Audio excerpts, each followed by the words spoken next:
ছোটবেলায় মুরগির রান্না পেলে খুব অভিমান করতাম, আর যদি মুরগির বুকের কোনো অংশের টুকরা দেখতাম তাহলে মনটা আরও খারাপ হয়ে যেত।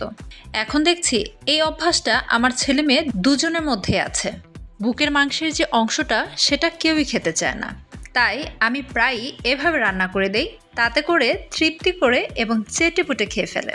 তাই আমার এই আজকের রান্নার ট্রিক্সটা আপনাদের সাথেও শেয়ার করছি।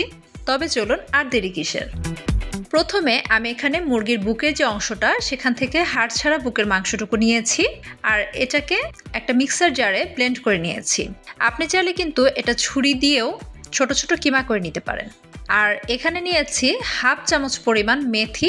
10 থেকে 15 মিনিট পর্যন্ত এটাকে একটু ভিজিয়ে রাখতে হবে। এটাকে সাইডে রেখে এবার একটা মশলা তৈরি করছি। আর এতে আমি নিয়েছি 1 চামচ পরিমাণ রাঁধুনি, 1 চামচ পরিমাণ ধনিয়া আর 1 চামচ পরিমাণ নিয়েছি জিরা। এগুলোকে সামান্য একটু ড্রাই রোস্ট করে নিব। তারপর চলে যাচ্ছি চুলায়। প্যান বসিয়ে তাতে 3 টেবিল চামচ পরিমাণ আমি দিয়ে দিচ্ছি নর্মাল যে আমরা সয়াবিন তেল খাই সেটা। আর এই গরম তেলটাতেই আমি দিয়ে দিচ্ছি গরম মশলা। এখানে আমি নিয়েছি তেজপাতা, দারুচিনি, এলাচ, গোলমরিচ। এগুলোকে সামান্য একটু ভেজে 1 কাপ পরিমাণ মতো চপ করে কাটা পেঁয়াজ দিয়ে দিচ্ছি। সামান্য একটু ভেজে নিতে হবে। পেঁয়াজটা একটু সফট হয়ে এলে আমি দিয়ে দিচ্ছি হাফ কাপ পরিমাণ টমেটো। আমি টমেটোটাকেও কিন্তু এরকম ছোট করে পেঁয়াজের মতো করেই কেটে নিয়েছি। এবার এগুলোকে উল্টে পাল্টে একটু সফট হওয়া পর্যন্ত নাড়াচাড়া করে ভাজতে হবে। আর এ পর্যায়ে আমি দিয়ে দিচ্ছি লবণটা। কিছুক্ষণ ভাজলেই টমেটোটা যখন সফট হয়ে আসবে তখন একটা ভাজা কাঠির সাহায্যে আমি এভাবে একটু একটু করে চেপে চেপে এটাকে একটু আধা ম্যাশ করে দিব। এবার আমি দিয়ে দিলাম ভিজিয়ে রাখা ওই মেথিটুকু। আপনি চাইলে কিন্তু এখানে গোটা মেথির বদলেও কাসৌরি মেথিটাও ব্যবহার করতে পারবেন। সেক্ষেত্রে এটা আরও পরে ব্যবহার করতে হবে। এখানে আছে আদা আর রসুন পেস্ট 1 চামচ পরিমাণ দিয়ে দিচ্ছি। তারপরে আমার সেই বানানো মশলাটা এখানে 1 চামচ পরিমাণ দিয়ে দিয়েছি। দিয়ে দিলাম মরিচের গুঁড়া।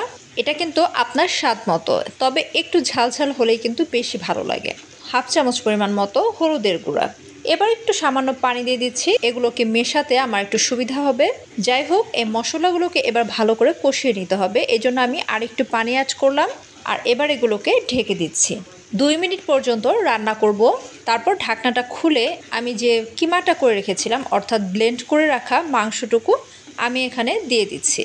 আর এই মাংসটা দেওয়ার সাথে সাথে কিন্তু দলা পাকিয়ে যাবে, অর্থাৎ জমাট বেঁধে যাবে। এটাকে ভালোভাবে নাড়াচাড়া করতে করতে একদম ঝুরি করে ফেলতে হবে এবং ভালো করে মিশিয়ে নিতে হবে মশলার সাথে।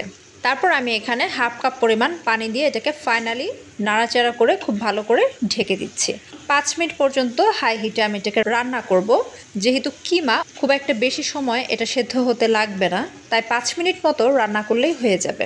ঢাকনাটা তুলতেই দেখতে পাচ্ছেন একেবারে মাখা মাখা হয়ে গেছে। এ পর্যায়ে আমি কয়েকটা কাঁচামরিচের ফালি এবং ফ্রেশ ধনিয়া পাতা দিয়ে নামিয়ে নিয়েছি। আর শেষে আমি একটা সেদ্ধ ডিমের কিছু অংশ এখানে ব্যবহার করেছি। এটা একেবারে অপশনাল, আপনি চাইলে এটাকে স্কিপ করতে পারেন। তবে এটার মধ্যে কিন্তু ডিম দিয়ে দিলে এভাবে এটাও খেতে অনেক বেশি মজা লাগবে। তো আমি আসলে এখানে ডিমটাকে পরিবেশনের জন্য, সৌন্দর্যের জন্য ব্যবহার করেছি। আশা করি আমার রান্নাটা ভালো লেগেছে। আর এটা বাসায় করে খাওয়ার পরে আপনার রিভিউটা কি অবশ্যই কিন্তু আমাকে কমেন্ট বক্সে জানাবেন। তো আজ এ পর্যন্তই। আল্লাহ হাফেজ।